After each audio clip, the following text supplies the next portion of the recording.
Noticia en desarrollo en Noticias Caracol. Ahora son las 12 del día, 44 minutos. Estados Unidos está dando más puntadas sobre el futuro de la industria petrolera venezolana. Y va quedando claro que buscan un control total. La Casa Blanca, que hoy empezó a levantar sanciones de manera selectiva, dice que tienen influencia máxima sobre las autoridades interinas. Nos vamos a Washington con Juan Camilo Merlano para que nos cuente qué más ha dicho el gobierno de Trump. Juan Camilo.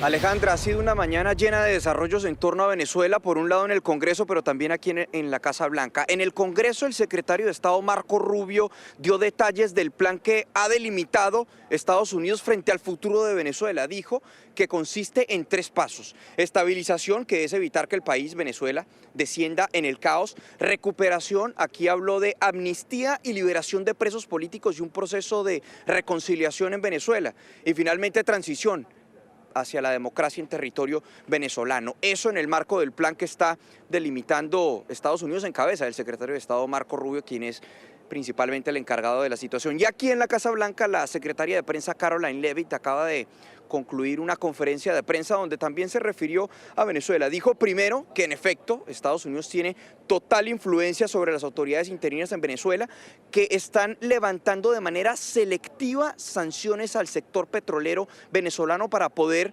adelantar la comercialización de ese petróleo, para que más empresas estadounidenses puedan ingresar allí a ese país a hacer negocios. Todo petróleo que sea comerciado sin autorización de los Estados Unidos será incautado, tal como ocurrió en las últimas horas con 2 nuevos buques petroleros que fueron incautados por tropas estadounidenses. El buque estaba totalmente rodeado. Este video, publicado por el Comando Sur con música de suspenso, muestra las imágenes de la más reciente incautación de un buque petrolero por parte de Estados Unidos. Se trata del tanquero Sofía, sancionado y que al parecer llevaba petróleo venezolano hacia China. Pero no fue la única incautación. Al sur de Islandia y tras casi 2 semanas de persecución, tropas estadounidenses abordaron el Vela 1, de bandera rusa y que recientemente cambió su nombre al Marinera. En las imágenes se ven efectivos fuertemente armados. Estados Unidos contó con el respaldo del Reino Unido, desatando la protesta de Rusia, que aseguró que ningún estado puede usar la fuerza contra embarcaciones debidamente registradas. Horas antes, Rusia había enviado un submarino para escoltar el buque ahora incautado. Es la nueva realidad bajo la cuarentena marítima de Washington y en el marco del anuncio hecho por el presidente Trump de que Venezuela dará entre 30 a 50 millones de barriles de petróleo a Estados Unidos. Hoy, durante un foro energético de Goldman Sachs, el secretario de Energía explicó que Estados Unidos se encargará de la venta del petróleo venezolano y que los recursos derivados de esas ventas serán depositados en cuentas estadounidenses y administrados por ellos. Vamos a comercializar el crudo que sale de Venezuela. Primero este petróleo almacenado que está represado y luego de manera indefinida. De ahora en adelante venderemos la producción que salga de Venezuela en el mercado. Venezuela produce alrededor de 800.000 barriles de petróleo al día. Los 50 millones representarían alrededor de 2 meses de su producción, aunque Estados Unidos ya anunció que echará mano en principio del petróleo almacenado. La Casa Blanca también se refirió al anuncio del presidente. El acuerdo petrolero que hicimos con PDVSA sobre su petróleo sancionado, que no pueden mover, entiendan que ellos no están generando ningún ingreso con su petróleo en este momento. No pueden moverlo a menos que lo permitamos porque tenemos sanciones que estamos haciendo cumplir. Eso es una enorme influencia que estamos ejerciendo de manera positiva. Washington además estudia la posibilidad de eventualmente levantar sanciones al sector petrolero venezolano y de darle incentivos a compañías estadounidenses para que establezcan operaciones en ese país. Otra declaración de la portavoz Karoline Leavitt hace algunos minutos aquí. Le preguntaron particularmente por las advertencias del presidente Trump contra el presidente Gustavo Petro y le preguntaron explícitamente si en Colombia las autoridades y el presidente deberían esperar acciones parecidas, por ejemplo, como la de la Fuerza Delta que adelantó en territorio venezolano. Leavitt lo único que respondió fue, abro comillas, esa sería una pregunta muy imprudente de mi parte responder. Esto en medio de que el foco está sobre Venezuela y naturalmente, ya como es bien sabido, Estados Unidos está, o dice más bien que Delcy Rodríguez está cooperando con ellos. dejando a un lado, si se quiere, a la líder opositora María Corina Machado. De hecho, se ha conocido información particularmente de medios como el Wall Street Journal y el New York Times, de un informe de la CIA, por ejemplo, que fue entregado ante el presidente Donald Trump antes del operativo hace meses, de hecho, donde dicen que en efecto María Corina Machado no tenía la influencia suficiente o el poder para poder estar al frente de Venezuela, y mostraban como una alternativa viable a Delcy Rodríguez. Y adicionalmente también se ha sabido que María Corina, según un reporte del New York Times, tuvo múltiples diferencias con el enviado especial de Trump, Richard Grenell, que de hecho hubo críticas porque Grenell le dijo a María Corina que se reunieran en varias ocasiones, pero al parecer por dudas frente a la cercanía de Grenell con Nicolás Maduro, esa reunión nunca se dio. Pero escuchemos las declaraciones de María Corina Machado en las últimas horas con nuestro canal aliado CBS. ¿Debería usted ser la próxima líder de Venezuela? Dice que ya ha ganado lo necesario para hacerlo, así que la respuesta es sí. Absolutamente sí, y tenemos un presidente electo, Edmundo González Urrutia, y estamos listos y dispuestos a servir a nuestro pueblo tal como se nos ha encomendado. La administración Trump y Donald Trump en particular sorprendieron, incluso conmocionaron a algunas personas al decir que no la apoyan como la próxima líder de Venezuela ni a su partido. Dijo que usted es una persona agradable, pero que le falta respeto en el país y que le resultaría difícil liderar. ¿Ha hablado con él desde la captura de Maduro? ¿Qué le diría? ¿Qué quiere que sepa?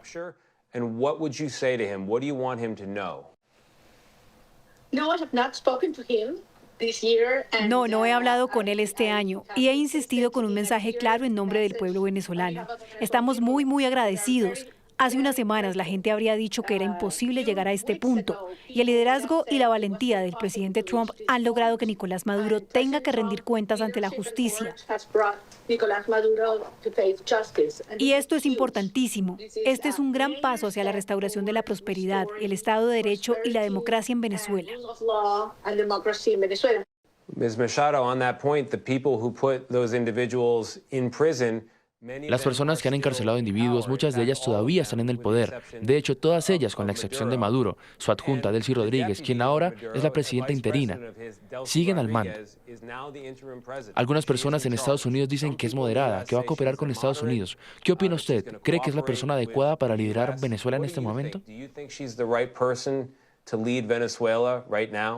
Everybody in Venezuela and abroad knows perfectly who she is. Todo el mundo en Venezuela y en el extranjero sabe perfectamente quién es y el papel que ha desempeñado. Fue sancionada por el gobierno de Estados Unidos debido a la corrupción y a su participación en actividades delictivas.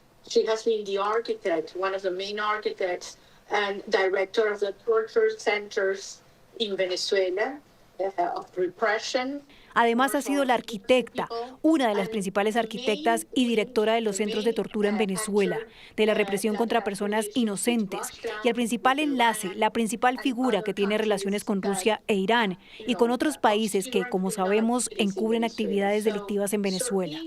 Así que, sin duda, no tiene nada de moderada.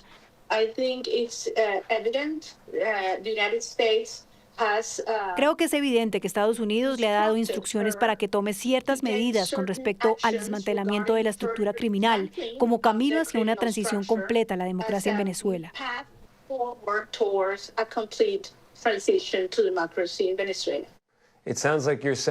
Parece que está diciendo que ha hecho muchas cosas malas en el pasado, pero ahora es una marioneta de Estados Unidos. Bueno, no voy a especular de nuevo. Creo que se encuentra en una posición muy crítica porque nadie confía en ella, absolutamente nadie.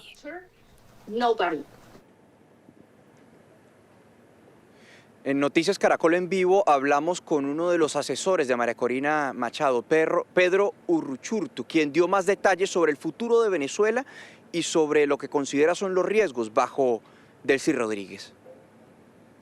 Sin duda estamos frente a un paso importantísimo y definitivo hacia la liberación de Venezuela. Obviamente Venezuela todavía no es un país liberado, pero la captura de Nicolás Maduro y de Cilia Flores sin duda alguna abre la puerta para la liberación del país y es un paso importantísimo por el cual, como hemos dicho, además estamos muy agradecidos con la administración de los Estados Unidos y con el presidente Donald Trump y todos sus funcionarios quienes estuvieron involucrados en esto y que no es otra cosa que la confirmación de la naturaleza criminal del régimen que tiene secuestrado el poder en Venezuela y como lo decía, decía, pues el inicio de la liberación y en ese sentido una gran oportunidad para que Venezuela finalmente recobre su libertad y su democracia. Señor Uruchurtu, sí existen esas tensiones con Estados Unidos por diferencias básicas que usted nos confirmó hasta ahora y que hoy retratan el diario ABC y el New York Times, y es que de entrada María Corina se opuso totalmente a cualquier tipo de diálogo con el chavismo, y eso fue lo que inició las molestias puntualmente con Richard Grenell,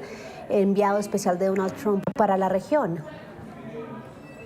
Yo no voy a especular sobre versiones de prensa, lo que sí queda claro, y María Corina Machado en eso ha insistido siempre y lo ha hecho de manera reiterada. Nosotros en ningún momento nos hemos negado a negociar con garantías. De hecho, si algo nosotros hicimos durante mucho tiempo fue ofrecerle al régimen, antes de la elección del 28 de julio, durante la elección del 28 de julio y después de la elección del 28 de julio, todas las opciones posibles para que dejaran el poder pacíficamente, siguiendo el mandato popular del 28 de julio de esa elección.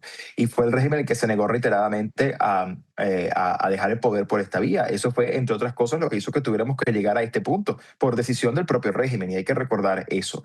Ahora bien, nosotros también hemos dicho, con la administración de los Estados Unidos hay comunicación fluida, hay permanente intercambio de información, hay comunicación, en fin, nosotros en eso no tenemos ningún inconveniente, y desde luego que consideramos que Estados Unidos es nuestro principal aliado y lo será aún más de una Venezuela democrática. Para nosotros no hay una lista más amplia o menos amplia. Para nosotros la condición fundamental es la libertad de todos los presos políticos de manera inmediata y sin condiciones. Y por eso es que tenemos que ser muy firmes en esa exigencia, que no es una exigencia del liderazgo, es una exigencia de los venezolanos, que entre otras cosas también exigen que se desmantele definitivamente el aparato represivo y que se deje de reprimir y cese la represión y la persecución en Venezuela. Sin eso no podemos hablar jamás de transición, sin eso jamás podríamos hablar de un avance efectivo hacia la democracia en Venezuela que sea sostenible, porque es que al final, mientras exista represión y persecución, ¿de qué estamos hablando? Por lo tanto, nosotros en eso hemos sido muy nítidos e insisto, depende del régimen, incluso ahora, porque además yo quiero poner que pongamos en perspectiva, es decir, Nicolás Maduro, el cabecilla del Cartel de los Soles, ya no está en el poder, fue extraído, fue capturado, y la presión sigue. Y Estados Unidos sigue haciendo lo que está haciendo porque entiende lo que quienes hoy siguen controlando el poder en Venezuela de manera ilegítima y además desde una dinámica criminal. Y depende de ese régimen ver hacia qué punto avanza y facilita el camino para que se concrete la transición a la democracia como nosotros al final como venezolanos deseamos. En la medida que ese régimen no colabore y no coopere en ese camino, pues seguirá recibiendo las consecuencias de sus acciones y de esas decisiones. Y eso es lo que acabamos de ver con la captura de Nicolás Maduro. Es decir, Estados Unidos ha demostrado que esto no es solamente un tema de discurso, no es un tema de palabra. Es decir, asumen a la estructura como lo que es una estructura criminal, y esa estructura criminal, en la medida que siga siendo presionada, tendrá que decidir si facilita o no la transición. Y en ese sentido, nosotros estamos siempre dispuestos a avanzar en cualquier proceso que implique la libertad de Venezuela, y nunca menos que eso. Una muestra de que aquí la prioridad es totalmente el petróleo es que se espera que el día viernes el presidente Trump reciba a los principales ejecutivos de distintas compañías petroleras estadounidenses. Estará el presidente de Chevron, de ExxonMobil, también se espera que estén ejecutivos de empresas como Halliburton, Schlumberger, entre otras. Todos hablando sobre el futuro de oportunidades que la Casa Blanca está empezando a presentar con respecto al petróleo y Venezuela. Juan Camilo, entre tanto, el mercado del petróleo ya reacciona a este nuevo escenario. Hoy la cotización en su referencia de Texas ha venido cayendo entre el 1 y el 2% por cuenta del anuncio del presidente Trump sobre la comercialización de 50 millones de barriles de petróleo venezolano. Hoy se está cotizando a $56.07, pero a lo largo de la mañana ha tenido fluctuaciones a la baja. ¿Cómo se interpreta este comportamiento y qué efectos podría tener para Colombia? Esto dijo el ingeniero Oscar Ferney Rincón, presidente ejecutivo de la Asociación Colombiana de Ingenieros de Petróleo, en diálogo con Negocios DITU. Al anunciarse que se va a llevar 50 millones de barriles a Estados Unidos, pues eso lo que hace es que haya una presión sobre el precio del crudo. Sin embargo, pues cuando se mira la reducción, pues tampoco es tan significativa. Y pongámoslo un poquito en contexto. Estados Unidos produce más o menos casi 14 millones de barriles por día, 13.9 millones de barriles de los casi 102 millones que se producen a nivel mundial, pero consume 20 millones de barriles, 19.6 millones de barriles. Eso significa que él importa permanentemente crudo también. para el consumo interno y para las dietas de sus refinerías. Entonces, que lleve 50 millones adicionales, pues le pone presión al precio, al WTI, pero el gran incremento de la producción en Venezuela va a estar asociada no solamente a cambios en lo que es técnico, sino también en lo que es administrativo y de seguridad. Las empresas van a requerir condiciones estables y garantías de seguridad y contractuales para poder invertir varios billones de dólares que se requieren para levantar la industria venezolana y poder llevarla a los volúmenes que realmente impacten. Hoy Venezuela produce menos del 1% de crudo a nivel mundial y exporta mucho menos de 1 millón de barriles. Entonces, el impacto inmediato no va a ser, a mediano y largo plazo sí va a ser, dependiendo qué tan atractivo se vuelva finalmente Venezuela con los pasos que está dando en estos días. ¿Qué impacto tendría Colombia o ya se está viendo en Colombia con este cambio de rumbo un poco o esta línea que está marcando Estados Unidos para el mercado de petróleo en Venezuela? Pues digamos que hay dos visiones, ¿no? Dos puntos de vista. Miremos primero el positivo. Desde el punto de vista para la industria petrolera colombiana, hay una expectativa positiva en la medida en que Venezuela se active, dado que aquí hay compañías y profesionales que a la baja aquí en Colombia, y aún si tuviéramos una buena industria fuerte, pues pudieran ir a Venezuela a trabajar, a desempeñar actividades profesionales, comerciales, y estoy seguro que tenemos las capacidades y la experiencia que es reconocida, entre otras cosas, a nivel latinoamericano, para ir a trabajar a Venezuela. Entonces es una expectativa en positivo. La otra expectativa en positivo que pudiera darse es ¿qué pasaría con el gas si finalmente se levantan las sanciones, si finalmente se reactiva la industria, si finalmente se logra activar o reparar toda la infraestructura requerida para importar el gas? Pudiera ser una expectativa positiva para el mercado colombiano. Eso desde lo positivo. Ahora, por supuesto, desde el otro ángulo, pues que Venezuela sea nuevamente un protagonista en el mercado del petróleo mundial, pues va a impactar la sobreoferta que ya se prevé para los próximos 2 años. Bien, ¿y qué trasciende de los anuncios de Trump y cuáles son los panoramas posibles para Venezuela? María Teresa Aya, analista internacional, nos acompaña para darle una mirada a este panorama. Teresita, buenas tardes. ¿Podría pasar que el régimen se mantenga si hace como ya empezó a hacer las concesiones que Estados Unidos quiere, ya que se sabe que no tiene tanto que ver con la democracia, sino con el petróleo? Alejandra, buenas tardes. Efectivamente, el presidente Trump nos preparó a lo largo del 2025 para lo que estamos viendo hoy en Venezuela. Y aquí hay que decir que él en ningún momento dijo que iba a haber un cambio de régimen. Habló sí de un Maduro narcotraficante y criminal que tenía que salir. Y ya salió. Así las cosas, no hay un cambio de régimen. Y es que para que lo haya, hubiera necesitado el apoyo de los militares, quienes tienen el monopolio de la fuerza en cualquier país y el control de las armas. Una lección que ya aprendieron en Irak en el 2003. En ese momento entraron, sacaron muy rápidamente a Saddam Hussein, pero no tenían el apoyo de los militares. Y esto se dice, fue una de las causas que llevó a esa guerra que duró más de 10 años. Así, en este momento, es mejor trabajar con el régimen, trabajar con los chavistas, que son los que controlan a los militares, y evitar una guerra que hubiera significado grandes riesgos, grandes costos y tener tropas americanas en Venezuela. Teresita, pero entonces, ¿cómo se puede interpretar la decisión de Estados Unidos de controlar las ventas del petróleo y además administrar los recursos, dicen ellos, en beneficio de los venezolanos? ¿Eso tiene antecedentes? ¿Esto qué es? Margarita, en la época colonial había antecedentes del manejo de estos recursos por terceros países. También en los momentos en que hay guerras. Por ejemplo, al final de la Segunda Guerra Mundial, Estados Unidos controló los activos y los recursos de la Alemania nazi, un país al que le habían declarado la guerra y que estaba perdiendo la guerra. Pero cuando no hay una guerra declarada y no la hay con Venezuela, y cuando no estamos hablando de colonias, porque eso ya no existe, es muy inusual. Estos recursos, la venta del petróleo, son recursos del pueblo venezolano. Y si bien el presidente Trump ha dicho que se van a reinvertir, por ejemplo, en la industria del petróleo, y eso es importante, De todas maneras sigue siendo muy inusual y la pregunta es, ¿a quién beneficia más esto? ¿Estados Unidos o Venezuela? Teresita, y volviendo al panorama o a la respuesta a la primera pregunta donde estaba claro por qué Delcy Rodríguez fue la ungida, ¿en dónde cabe la oposición venezolana en esta ecuación?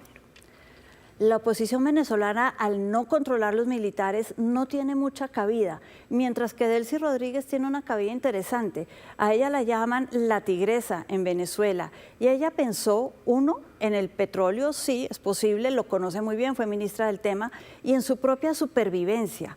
Y al pensar ella en eso y al pensar Estados Unidos en cómo mantenerse en Venezuela, vemos que ninguno de los dos, volviendo al tema de la oposición, está interesado en llamar a elecciones.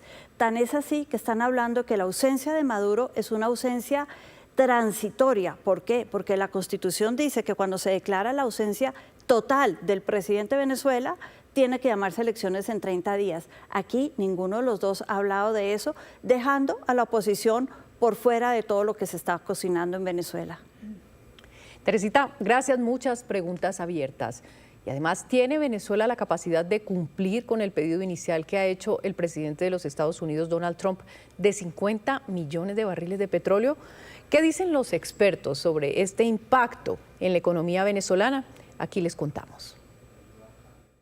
El anuncio del presidente de Estados Unidos, Donald Trump, sobre obtener 50 millones de barriles de petróleo venezolano concuerda con el interés que había manifestado en el país suramericano. El analista petrolero Osvaldo Felizola, de Liesa, explica la capacidad del país para entregar esos recursos. Tenemos una producción de unos 950.000 barriles diarios. Entonces tardaríamos aproximadamente unos 50, 60 días probablemente en pagar si le damos al gobierno de Donald Trump, es decir, este acuerdo el 100% de la producción nacional. Asegura que esto significaría dejar de cumplir con los acuerdos que se tiene con China y otros países que compran crudo por los caminos verdes. ¿Cuánto dinero dejaría de entrar a Venezuela si esto ocurre? El analista considera que Estados Unidos debería entregar el diluyente que se requiere para extraer el crudo pesado. Que en Venezuela el barril de petróleo está actualmente en unos $42 el barril.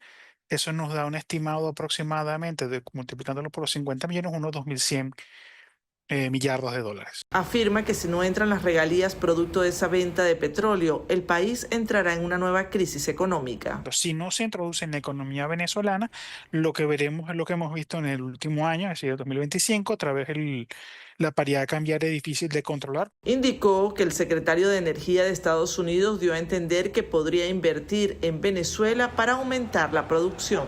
Conversaba de que uno de los intereses que tiene específicamente la Secretaría es apoyar al máximo a las empresas norteamericanas para aumentar la producción de petróleo en Venezuela. Entonces nos da a entender de que probablemente haya unos incentivos importantes para, no solamente de capitales, para poder comprar equipos y reponerlos, pues la industria petrolera en Venezuela está fuertemente afectada por situación conocida por todos. Felizola asegura que no ve inconvenientes para el traslado de ese crudo y que 11 barcos de Chevron ya están en camino a Venezuela. Y a la 1:07 p.m. vamos a Cúcuta con Daniela Pachón y Carlos Barragán para saber si hay algún cambio en el cruce fronterizo con Venezuela, pero también para conocer la historia de la casa de la familia de Nicolás Maduro en esa ciudad.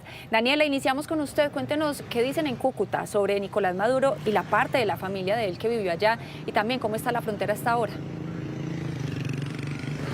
Tatiana, televidentes, de las constantes visitas de Nicolás Maduro a su familia materna desde que era un niño en el barrio Carora, en el centro de Cúcuta, es una historia de la que les voy a hablar más adelante, porque antes quiero contarles lo que está pasando aquí en el Puente Internacional Simón Bolívar. Hemos sido testigos del paso constantes de venezolanos, pero a diferencia de días anteriores, están llevando maletas. Ciudadanos que, después de pasar esas fiestas de fin y comienzo de año y en medio de la incertidumbre por el futuro político y económico de su país, decidieron volver a Colombia, a diferentes ciudades donde han construido ese día a día, al menos en la última década. Eso fue lo que nos dijeron algunos de ellos. Se ve el comienzo algo como apretadito ahí, pero pues tal, dicen por ahí el control siempre un poquito pesado, pero de ahí para acá no se ve. ¿Es un control pesado? Pues pesado justo que están a la requisa, la cuestión, los papeles que le piden a uno, que tengan regla y eso, y normal, ya sea pasaporte. ¿Cuándo piensa volver a Venezuela? Si Dios me lo permite, pronto el otro año, o cuando quiera, pues cuando hay en vacaciones. ¿Quién quedó allá en Venezuela? Pues quedó la suegra, la casa, mi mujer, todo lo que hicimos allá, hasta el momento. Voy aquí a la frontera. ¿Y vuelves otra vez a Venezuela? No, por el momento no. ¿Vive en dónde? Aquí en Cúcuta. ¿Cómo está la situación allá en Venezuela? Todo normal, tranquilo. Sí, hay gente comprando de más en los supermercados, pero es lo normal. Pues la gente está nerviosa. Pues me rasco un poquito la cabeza si la situación mejora. Pues hay cosas que me tienen incierto, cosas caen entre sí, ¿no? Pues no tengo una respuesta concreta. Y Nicolás Maduro también tiene historia de su presencia y paso frecuente a la ciudad de Cúcuta. Seguramente, como dicen algunos testigos o testimonios, pasaba por aquí, por este puente internacional. Fuimos a este barrio, al barrio Carora. Me llamó la atención que en medio de un evidente temor y prevención, bueno, logramos algunos testimonios. Así lo describieron desde que era un niño y visitaba este sector. Buenas tardes, ¿qué están preguntando? Esta casa es la protagonista de una historia que habla de la presencia de Nicolás Maduro en territorio colombiano. Según cuentan, aquí en el centro de Cúcuta vivió, o al menos la frecuentaba visitando familiares. La tía era Emma Moros. Digo era porque ya murió, que él le construyó la casa ya, eso era una casa vieja. La casa verde. Aquella, sí, era una casa así antigua. Entonces él venía a visitarla ahí, el cual mis hermanas lo veían a él cuando él llegaba ahí y le traía cosas de Venezuela, cuando era la época de Venezuela. Los recuerdos que este barrio tiene con Nicolás Maduro han sido tema de conversaciones discretas. A la casa la rodean tiendas, talleres, hoteles, pero cuando intentamos preguntarles qué saben del líder chavista en su barrio, la prevención después de su detención es muy evidente. ¿Por qué? ¿Qué dicen? Ahí el Maduro que vivió ahí, en la esquina. Que esa casita era de él ahí, con la mamá, yo no sé. Su aspecto de abandono resalta en medio de la cuadra. Aún así nos dijeron que allí vivía una sobrina. Tocamos, pero no obtuvimos respuesta. Ese es el barrio Carora. Nos cuentan que esta cancha tiene por lo menos más de 70 años. Lo que pasa es que hasta hace poco la acondicionaron y se convirtió en una cancha sintética. Pero también hay quienes aseguran que muchas veces vieron aquí jugando a Nicolás Maduro. Él vivía en la novena con primera y él venía a jugar fútbol aquí, él traía el balón, porque él como tenía balón, él era más o menos de realito de dinero, entonces lo dejaban jugar por tener el balón, de fútbol o de básquet, entonces era el propio bobo de la gallada. Incluso por estos días reviven el señalamiento que varias veces ha hecho la oposición, asegurando que Maduro nació en Colombia, algo que nunca se demostró. Hace como unos 5 o 10 años vinieron y sacaron fotos y todo y mostraban la cédula donde fue registrado aquí en la notaría. Él no es caroreño, él por la papada se conocía a la tía y todos se parecían en el rostro. Él es típicamente son ocañeros.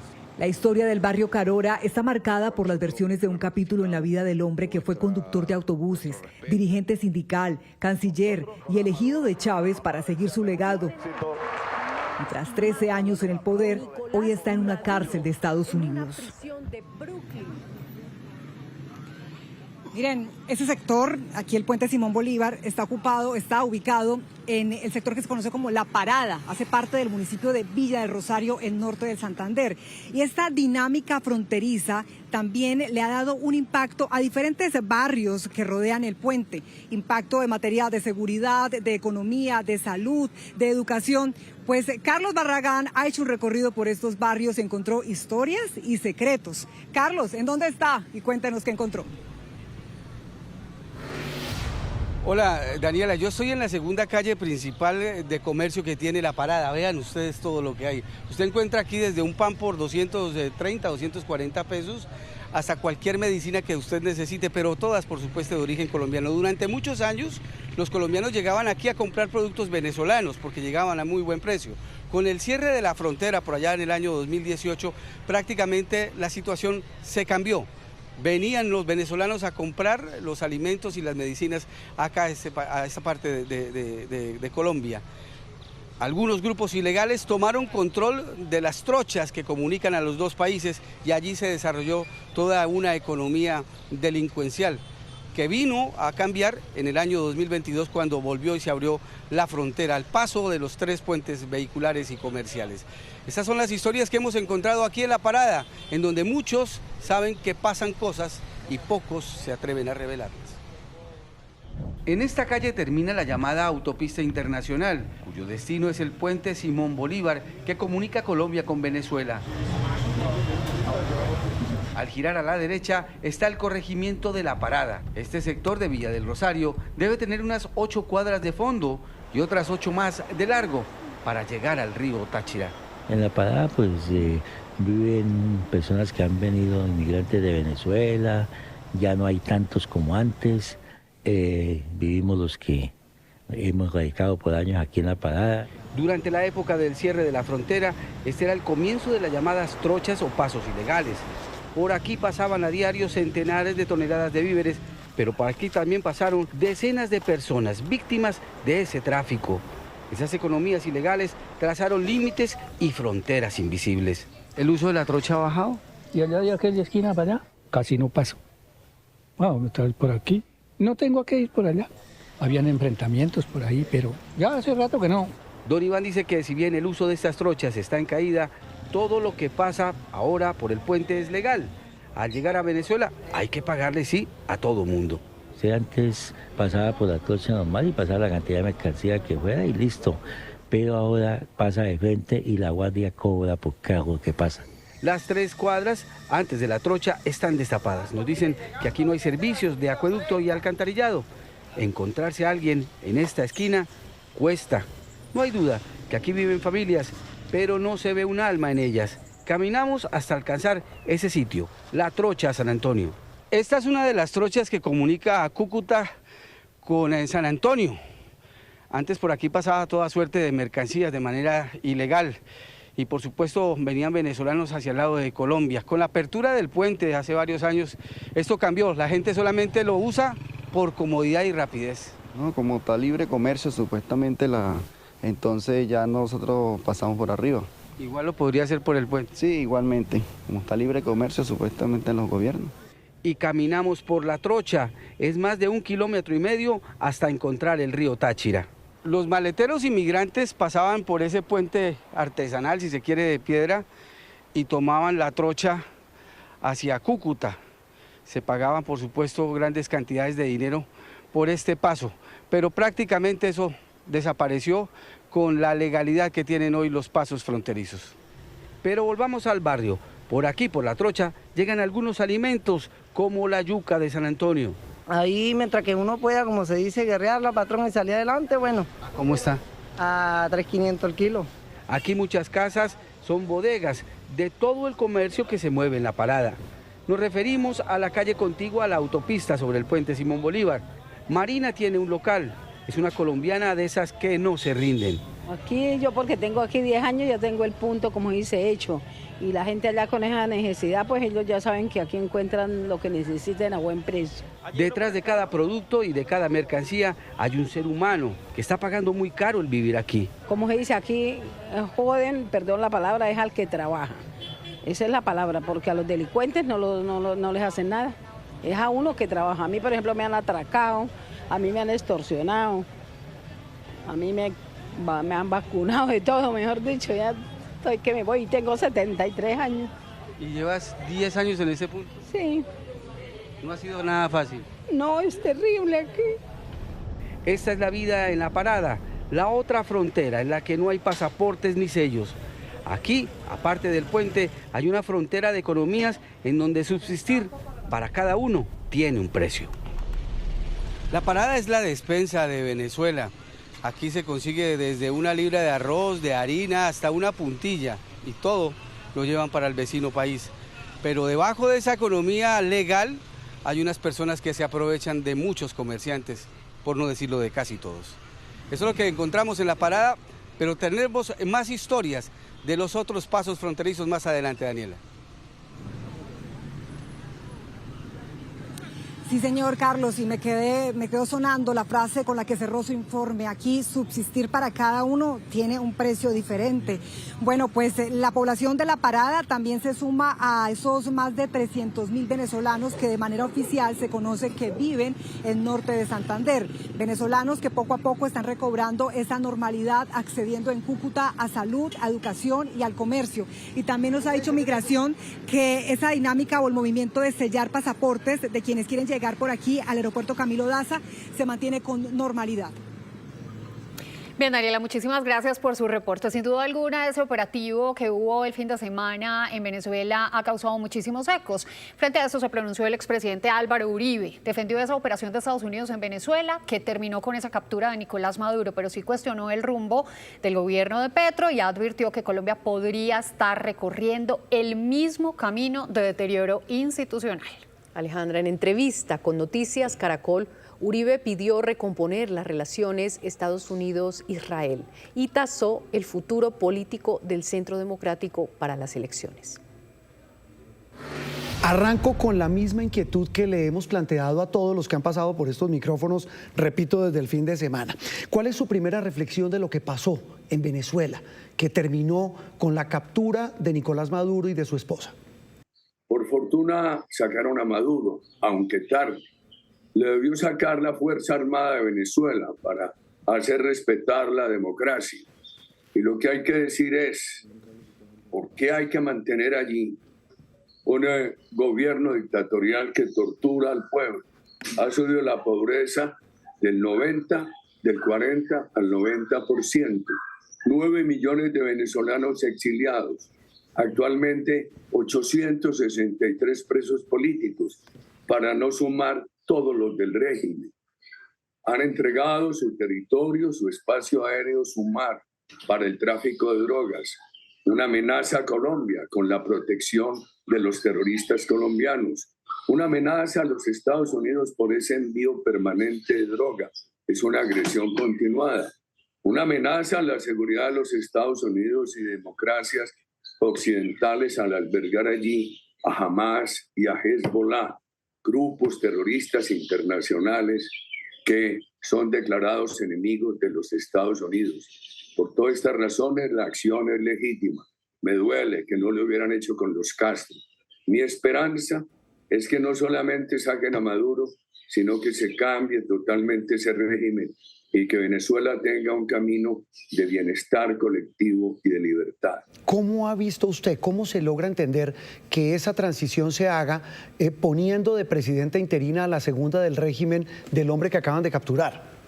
No sé desde lo político, desde los acuerdos o desacuerdos que hay, pero al leer el artículo 233 de la Constitución de Venezuela, a falta del presidente asume el vicepresidente y se debe llamar a elecciones cuando se está dentro de la primera mitad del periodo. Eso va a tener un problema porque hoy hay un resultado electoral vigente e irrespetado. El gran triunfo de Edmundo González con el apoyo de la gran líder de la democracia occidental, María Corina Machado. La otra inquietud, presidente, que también no se entiende, cómo Estados Unidos, al menos en este arranque de este proceso, sacan de la ecuación a María Corina y a Edmundo, sobre todo a María Corina Machado. Yo creo que María Corina es la líder más importante de la democracia occidental, por supuesto, de nuestra América Latina y caribeña. Y creo que puede haber allí un tema estratégico, creo que puede haber un tema de acuerdos o desacuerdos políticos, de tiempos, pero el futuro libre y de bienestar de Venezuela depende en altísimo grado de ese liderazgo magistral de María Corina Machado. Y hay una cantidad de preguntas sobre este tipo de intervenciones que dice el mismo New York Times y lo reafirman muchos analistas, no le han salido bien a Estados Unidos, lo de Afganistán, lo de Irak. Dicen, mire, este aventurerismo de Trump pues puede resultar peor el remedio que la enfermedad. Bueno, reflexiones respetables, pero en el caso de Venezuela estoy totalmente en desacuerdo, porque los organismos internacionales tienen que reformarse. Son muy costosos y no le dan protección efectiva a los pueblos. hace mucho rato, la ONU, la OEA, debieron mover a todos los países signatarios y haber sacado a Chávez, a Maduro. ¿Cuál es la protección efectiva que ellos le dan a los pueblos? Ninguna. Mire, declaraciones y declaraciones. Todo ese abuso cubano contra el gran pueblo de Cuba, y no ha habido ninguna acción efectiva de los organismos internacionales. Hay que preguntarse, entonces hay que dejar abandonado al pueblo de Venezuela a merced de la tortura, a merced de que a todos los disidentes los pongan presos, a merced de la pobreza, a merced de que el único camino que les quede sea irse afuera. Yo creo que esta acción es una acción subsidiaria.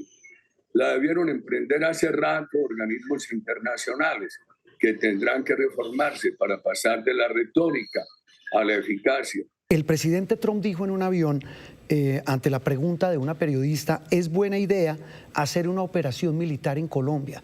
¿Usted comparte, cree conveniente que se haga una operación militar estadounidense en Colombia? Lo que creo es que tenemos que reconstruir las relaciones con los Estados Unidos.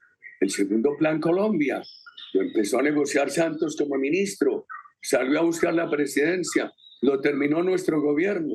Se empezó con el presidente Bush, se firmó con el presidente Obama y Santos, por presiones de FARC, Chávez, Castro, no lo llevó a ratificación del Congreso. Y vemos lo que hoy tenemos, casi 800 municipios con un control de grupos criminales inmenso, que es el gran obstáculo a las elecciones en Colombia el entrante. ¿Estamos pareciéndonos a Venezuela? Pues claro que nos estamos pareciendo a Venezuela, la corrupción, la destrucción de la salud, del sector privado. Aquí todavía no se ve lo de Venezuela porque tenemos estos consumos de narcotráfico, estos consumos de las remesas, casi 13 mil millones de dólares. Aquí hay manipulación de la justicia. Aquí vamos en ese camino de Venezuela. En los 3 primeros años de Chávez no salieron tantos venezolanos, que hoy han salido aproximadamente 9 millones, como lo que ha pasado en Colombia, que en los primeros 3 años del presidente Petro salieron 3 millones de colombianos, 1.700.000 se quedaron en el extranjero, salen alrededor de 90.000 jóvenes por año, porque en Colombia los han dejado con 2 posibilidades, irse al extranjero o ponerse a repartir droga. Claro, que vamos pareciendo a Venezuela. Muchos candidatos presidenciales han propuesto que para este momento que se está dando se lleve con diplomacia. De hecho, hay una propuesta de parte de la Comisión Asesora. No he asistido a la Comisión Asesora desde que salí de la presidencia. En el gobierno Santos me reunía con la canciller María Ángela Holguín, en el gobierno del presidente Duque con los respectivos cancilleres. En el gobierno del presidente Petro hablé muchas veces con el doctor Luis Gilberto por teléfono y visité al doctor Álvaro Leiva. Yo te diría en 2 palabras, la diplomacia no puede excluir la firmeza. La diplomacia no es para decir que se rechaza, que saquen a Maduro y se guarda silencio, solamente se hacen declaraciones sin importancia cuando se tortura al gran pueblo de Venezuela. La diplomacia no es para ser cómplice con los Castro en nombre de la diplomacia, cuando allá ha habido durante 60 años todas esas atrocidades contra el gran pueblo de Cuba. A mí me habían dicho que a usted no le sonaba mucho de que la senadora Paloma Valencia se metiera en esa consulta en la que finalmente ella dijo, pues vamos a jalarle, esta consulta que yo no sé si es de centro derecha, no quisiera definirla, pero donde hay candidatos, incluso algunos que fueron ministros del gobierno Santos, hay otros que han sido, pues Vicky Dávila, periodista. ¿Cómo ve ese futuro de esa consulta, para arrancar hablando de política? Primero, yo soy muy respetuoso de la senadora Paloma, una consulta amplia en el partido. Hablé con mucha franqueza con Vicky Dávila. En una ocasión también conversé con el doctor Enrique Peñalosa. He conversado mucho con el doctor Pinzón. Yo también hablo de errores del pasado, que seguramente yo cometí muchos y que ayudaron a Petro a llegar. Le he dicho al partido que lo bueno hay que repetirlo y mejorarlo, lo malo que es mío hay que corregirlo. lo nuevo hay que saberlo incorporar de acuerdo con los tiempos. Expresidente, me acuerdo mucho de una frase suya de los 3 huevitos que había que cuidar. En el caso político, aquí serían 4, donde usted pone los huevos políticos en diferente canasta. En el de Abelardo de la Espriella, Juan Carlos Pinzón, Paloma Valencia y Sergio Fajardo. Digo, y si le estoy interpretando, lo importante para derrotar al que usted llama petrocepedismo es que alguno de estos candidatos funcione, y el más viable es el que terminará apoyando. Nuestra candidata es Paloma Valencia. Nosotros tenemos toda la fe en ella. A medida que el país le escuche más, el país entienda lo que significa Paloma como verdadera renovación de la política, como firmeza, como preparación, el país, yo confío que la apoye. Por supuesto, nosotros hemos tenido muchas conversaciones, hemos estado abiertos y también habrá que ver qué pasa en la primera vuelta, cómo se proyecta la segunda vuelta. Va a ser otra campaña con una polarización enorme. ¿Cómo hacemos para bajarle a esa bendita polarización que tanto daño no solo en Colombia, sino en el mundo, pues tiene hoy a las sociedades divididas y generando odios? Hay familias en donde no se puede hablar de políticas, presidente. Yo por eso cumplo la norma de mi familia de nunca referirme a las familias de los adversarios políticos. Pero la polarización de tesis se necesita. ¿Cómo vamos nosotros, en nombre de que no haya polarización, a aceptar la estatización, la destrucción del sistema de salud? Por Dios, ¿cómo vamos a aceptar, para que no haya polarización, esto que ocurre frente a un Estado gigante, derrochador de recursos, con corrupción? Hombre, ¿cómo no vamos nosotros a criticar la polarización que producen unos grupos criminales que dicen voten por Cepeda y anuncian el voto blandiendo fusiles y que nos amenazan a nosotros, o asesinan a Miguel Uribe o amenazan a Paloma Valencia? La polarización de tesis frente a ellos es muy importante. Otra cosa es el insulto personal, la rabia personal, que en lo posible hay que evitar. 1:31 p.m. y hoy a las 4 de la tarde en varias ciudades del país se van a realizar movilizaciones en las principales plazas públicas del país. La convocatoria fue hecha por el presidente Gustavo Petro, quien asegura que estas marchas buscan defender la soberanía nacional tras las recientes advertencias del presidente de Estados Unidos sobre una posible intervención militar. La tensión diplomática entre los presidentes Donald Trump y Gustavo Petro llegó hasta las calles de Colombia. Hoy a las 4 de la tarde en las principales plazas del país habrá movilizaciones convocadas por el presidente Petro bajo la consigna de defender la soberanía colombiana. Todo comenzó cuando el mandatario estadounidense dijo que Colombia podría ser intervenida por su gobierno. Colombia también está enferma, liderada por un hombre enfermo que le gusta hacer cocaína y venderla a los Estados Unidos. Y no lo va a poder seguir haciendo durante mucho tiempo más. Él tiene fábricas de cocaína, pero no lo va a estar haciendo durante mucho tiempo más. Entonces, ¿va a lanzar una operación liderada por Estados Unidos? Suena bien para mí.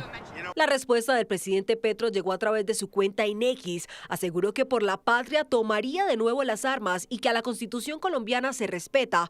Además, fue ahí donde convocó a las manifestaciones de hoy. Su gabinete respaldó el llamado. El presidente de la República, Gustavo Petro, y la nación colombiana ha sido objeto de una reiterada agresión y de amenaza del gobierno de los Estados Unidos.